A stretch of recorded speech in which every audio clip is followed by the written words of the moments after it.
بسم اللہ الرحمن الرحیم۔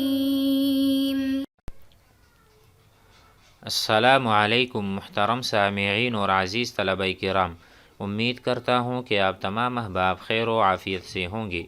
آج کا ہمارا سبق نمبر 96 ہے، جس میں ہم شاعر باعث بن سریم کو پڑھیں گے۔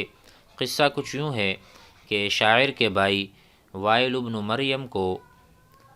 امیر وقت نے بنو تمیم کے پاس زکوٰۃ کی وصولیابی کے لیے بھیجا تھا تاکہ ان سے زکوٰۃ وصول کرے اور جمع کریں۔ چنانچہ وہ اونٹوں اور بکریوں کی زکوٰۃ جمع کر کے کسی کنویں کے کنارے بیٹھا تھا۔ بنو تمیم کے ایک شخص نے اس کو کنویں میں گرایا اور اوپر سے پتھر مار کر اسے قتل کر دیا۔ شاعر کو جب پتہ چلا کہ میرے بھائی کے ساتھ یہ ظلم ہوا ہے، اسے قتل کیا گیا، تو اس نے قسم اٹھائی کہ میں تمیم کی لاشوں سے اس کنویں کو بھر دوں گا۔ چنانچہ ان کے 80 آدمی اس نے قتل کیے اور انہیں کنویں میں ڈالا، اوپر سے پتھر برسائے اور پھر ڈول کے ذریعے پانی کے بجائے ان کا خون کنویں سے نکالا۔ تو اس کا ذکر شاعر کر رہے ہیں اپنے اشعار میں۔ تو آئیے اشعار پڑھتے ہیں اور اسے سمجھتے ہیں۔ وقال باعث بن سریم سائل اسید هل ثأرت بوائل ام هل شفیت النفس من بلبالها اذ ارسلوني مائحا بدلائهم فملأتها علقا الى اسبالها انی ومن سمك السماء مكانها والبدر ليلة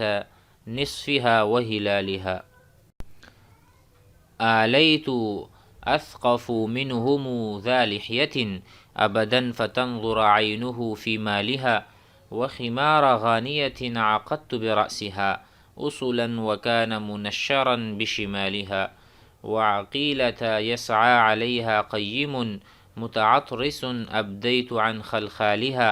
وكتيبة سفع الوجوه بواسل كالأسد حين تذب عن أشبالها قد قدت أول عنفوان رعيلها فلففتها بكتيبة أمثالها۔ شاعر کہتا ہے سائل سوال کرو، سائل پوچھو، اسیدہ سے پوچھو۔ اسید کون ہے؟ بنو اسید، پورے قبیلے سے پوچھو۔ حل ثأرت کیا میں نے بدلہ لے لیا، حل انتقمت کیا میں نے انتقام لے لیا۔ الثأر بدلہ لینا، انتقام لینے کو کہتے ہیں۔ سائل سوال کرو بنو اسید سے، حل ثأرت بوائل، وائل جو میرے بھائی تھے جنہیں قتل کیا گیا ہے، کیا میں نے اس کا بدلہ لے لیا؟ ام یا حل شفیت النفس، یا میں نے اپنے نفس کو شفا دی، اپنے نفس کو میں نے تسلی دی، من بلبالها ای من شدت الغم، بلبال کہتے ہیں شدت غم کو اور اس کی جمع ہے بلابل، تو من بلبالها ای من غمها وہمها وہمومها۔ اذ ارسلونی مائحا، جب انہوں نے مجھے بھیجا، مائحا بدلائهم، مجھے بھیجا کنویں میں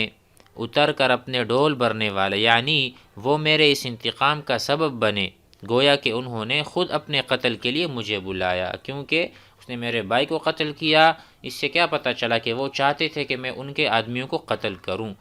اذ ارسلونی مائحا بدلائهم، مجھے انہوں نے اس لیے بلایا میرے بھائی کو قتل کر کے کہ میں ان کے آدمیوں کو قتل، فملأتها، تو میں نے کنویں کو بھر دیا، علقا ای دمن، علق دمن، میں نے ان کے خون سے اس کنویں کو بھر دیا، الی اسبالها الی اعالیها، اسبال یہاں پر جو معنی بنتا ہے مفرد اس کا ہے سبلن، برسنے والی بارش۔ اسی طرح اس کو دلا یعنی ڈول، دلا ڈول کو کہتے ہیں، دلون اس کا مفرد ہے، دلا بہت سارے ڈول، تو کہتے ہیں الی اسبالها الی اعالیها الی آخرها، یعنی ملأت البئر باکملہ، میں نے کنویں کو سر تا پا یا پورے کا پورا بھر دیا خون سے ان کے۔ انی ومن سمک السماء مکانها، اس ذات کی قسم جس نے آسمان کو اپنی جگہ میں بلند کیا، انی یعنی میں قسم کھاتا ہوں، ومن واو قسمیہ، ومن سمک الذی سمک رفع، الذی سمک السماء بنا لنا بیتن دعائمه اعز و اطولی، یہ دروس البلاغہ کا ایک شعر ہے۔ سمک السما بمانا رفع السماء، جس نے آسمان کو بلندی دی ہے اور اس کو اوپر اٹھایا ہے، اس کی قسم مکانہ، والبدر لیلۃ نصفها وہلالها، اور اسی طرح جس نے بدر کو 14ویں رات میں اور چاند کو پہلی رات میں بلند کیا، بے شک میں کیا کروں گا، آگے آ رہا ہے، یعنی اللہ سبحانہ و تعالی سمک البدر لیلۃ نصفها، 14ویں کی چاند کو، وہ ہلالہا، اسی طرح شروع کا جب چاند نظر آتا ہے اسے ہلال کہتے ہیں۔ تو جس ذات نے آسمان کو اٹھایا، اس نے چاند اور 14ویں رات کا چاند بنایا ہے، ہلال کو بنایا ہے، اس کی قسم۔ اب آگے بتا رہے ہیں، تو جواباً کہتے ہیں آلیتو، میں نے الا یعنی میں نے قسم کھائی ہے، آلا یو آلی، میں نے قسم کھائی ہے، اسقفو، اسقفو معنی اذا اجدو، جب میں پاؤں گا، اسقفو پانا حاصل کرنا کے معنی میں، جس طرح قرآن مجید میں ہے وَقْتُلُوهُمْ حَيْثُ ثَقِفْتُمُوهُمْ، جب تم اسے پالو تو ان کو قتل کرو۔ اسی طرح آلیتو، میں نے قسم کھائی ہے، اسقفو عندما اظفرو، عندما اظفرو، مجھے غلبہ نصیب ہوگا، میں اس کو پالوں گا، منہم، ان میں سے، ذا لحیۃ، کوئی بھی داڑھی والا آدمی، ذا لحیۃ، ابداً کبھی بھی، فتنظر عینہ فی مالہا، اور تو اس کا سر یعنی وہ اپنے مال میں نہیں دیکھ سکے گا، اس کے بعد اس کا سر اس کے دھڑ سے جدا ہوگا، تو ظاہر ہے وہ اپنے مال کو نہیں دیکھ پائے گا۔ فتنظر یعنی میں نے قسم کھائی ہے، کوئی بھی داڑھی والا آدمی مجھے ملے تو اس کا میں سر قلم کر کے ایسا بنا دوں گا کہ اپنے مال کو، اس کی آنکھ اس کے مال کو، فی مالہا لا تنظر، ای نہیں دیکھ سکے گا اپنے مال کو۔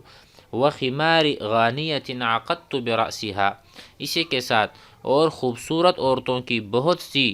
اوڑھنیاں ہیں جو میں نے شام کے وقت ان کے سروں پر باندھی ہیں۔ وخمار، خمار کہتے ہیں مقنع، قناع کو، دوپٹے کو، کہ غانیۃ کوئی بھی عورت ہو اس کو غانیہ بھی کہہ سکتے ہیں، خوبصورت ہو، کہ اس کے خمار کو، اس کی چادر میں نے، اس کے اوڑھنیاں اس کے سر پر میں نے باندھی ہیں، عقدت برأسها اصولا وکان منشرا بشمالها، کہتے ہیں حالانکہ وہ سارا دن ان کے بائیں ہاتھوں میں پھیلائی ہوئی تھیں، یعنی دن بھر غارت گری کی وجہ سے جو عورتیں اتنی پریشان رہتی ہوں کہ ان کے سر پر دوپٹہ اوڑھنے کا بھی موقع نہیں ملتا، ایسی کئی عورتوں کو میں نے شام کے وقت تسلی دے کر دوپٹہ پہنایا، یعنی میں ایسا آدمی ہوں کہ میں نے بہت ساری عورتوں کو، اس کو عزت میں رکھا اور اس کی جو ہے نا پاک دامنی کو سالم رکھا، میں نے ان کا خیال کیا، وہ پریشان حال تھی تو ان کے سر پر میں نے شفقت کا ہاتھ پھیرا، ان کی مدد کی، ان کو ضرورتوں کو پورا کیا۔ وَعَقِيلَةَ يَسْعَى عَلَيْهَا قَيِّمٌ، آگے کہتے ہیں اور بہت سی شریف عورتیں، عقیلہ شریف عورت کو کہتے ہیں، جس طرح نیچے آ رہے الکریمۃ المخدرہ، شریف عورت، اور جس نے یعنی اپنے چہرے کو چھپایا ہوتا ہے، ڈھکا ہوتا ہے، برقعے میں ہوتی ہیں، ایسی عورت، یسعى علیہا قیم، اور بہت سی شریف عورتیں جن کا متکبر محافظ ان کی حفاظت میں پوری کوشش کرتا ہے، میں نے ان کے پازیب کھولے۔ کہتے ہیں جو ایسی عورتیں ہوتی ہیں کہ جس کو میں نے بھی، کہتے ہیں کہ میں نے اس پہ شفقت کا ہاتھ پھیرا، لیکن بعض عورتیں ایسی ہیں جو اپنے آپ کو سمجھتی ہیں کہ میں بہت شریف عورتیں ہیں، تو ان کے تکبر کی وجہ سے میں نے ان کے پاس، یعنی ان کے گھروں میں گھس کر حفاظت کرنے والے کو میں نے قتل کیا، اور وہ خوف کی وجہ سے بھاگنے لگیں، جس کی وجہ سے ان کا پازیب کھل گیا۔ تو اس سے کیا مراد ہے؟ اس سے یہ مراد ہے کہ ایسی عورتوں کا میں نے خیال رکھا ہے، اور میں ایسا آدمی نہیں ہوں، میں شریف آدمی ہوں۔ قیم، جس کا کوئی سردار ہوتا ہے پھر بھی میں نے ان کی مدد کی، ان کا سردار ان کے لیے کچھ نہ کر سکا۔ قیم، ان کے اوپر یعنی من یقوم بالامر، ای متولی اور منتظم کو کہتے ہیں۔ متغطرس متکبر، ابدیت عن خلخالها، میں نے ان کے پازیب کھولے ہیں، یعنی جب ان کے پیچھے کوئی آدمی آتا ہے اور بدماشی کرتا ہے تو وہ دوڑ بھاگتی ہیں، تو ان کے جو پازیب ہیں وہ کھل جاتے ہیں، خلخال پازیب کو کہتے ہیں۔ وَكَتِيبَةٌ صُفْعِ الْوُجُوحِ بِوَاسِلٍ، اس سے مراد ہے اور بہت سے سیاہ چہروں والے۔ کتیبتن، کتیبہ کہتے ہیں جیش کو، یعنی پورے ایک عسکر کو، پورے ایک جماعت کو۔ صفع الوجوہ، سیاہ چہروں والے۔ بواسلن جیسا کہ یہاں پر لکھا ہوا ہے الشدیدہ، ٹھیک ہے، کل اسدی شیروں کی طرح ہوتے ہیں، یعنی بہادر لشکر شیروں کی مانند جس وقت شیر اپنے بچوں کا دفاع کرتے ہیں، ایسی ایک جماعت جو کہ کالے چہروں والی بواسل شجاعت کے پیکر کل اسدی شیروں کی طرح حین تذب عن اشبالہا جب کہ شیر اپنے بچوں کی طرف دفاع کرتے ہیں، اپنے بچوں کی دفاع کرنے میں مصروف ہوتے ہیں، ایسی ایک جماعت کے بارے میں یہ کہہ رہے ہیں۔ آگے کہتے ہیں وقد قدت میں نے چلایا ہے، میں نے کھینچا ہے، میں نے ہانکا ہے، یعنی میں نے قیادت کی ہے۔ قاد یقود قیادتاً فانا قدت صیغۃ المتکلم، میں نے قیادت کی ہے اول عنفوان رعیلہا، میں نے ایسے لشکر کی صف اول کی قیادت کی ہے، یا اس طرح کہہ دیں کہ میں نے ایسے لشکر کی صف اول کو میدان جنگ کی طرف کھینچا، فلفقتها بکتیبۃ امثالہا، چنانچہ میں نے ایسے لشکر کو اس کے مثل لشکر کے ساتھ جمع کر دیا، یعنی لشکر کے آگے رہنے والی جماعت کی ابتدا کا اول اس میں تکرار ہے۔ تو یہاں سے مراد کہ میں نے ابتدائی لشکر یعنی جو لشکر کا سرا ہے اس کو میں نے اتنا کھینچا یعنی اتنا لمبا میرا لشکر ہے یا اتنا زیادہ بڑا لشکر ہے، فلفقتها بکتیبۃ امثالہا، کہ میں نے اس کا سامنا ایک ایسے بڑے لشکر سے کرایا جو اس کے ہم مثل تھا۔ امید ہے کہ یہ اشعار آپ حضرات کو سمجھ میں آ گئے ہوں گے۔ والسلام علیکم ورحمۃ اللہ وبرکاتہ، یعنی اس میں اپنی شجاعت کا بیان تھا۔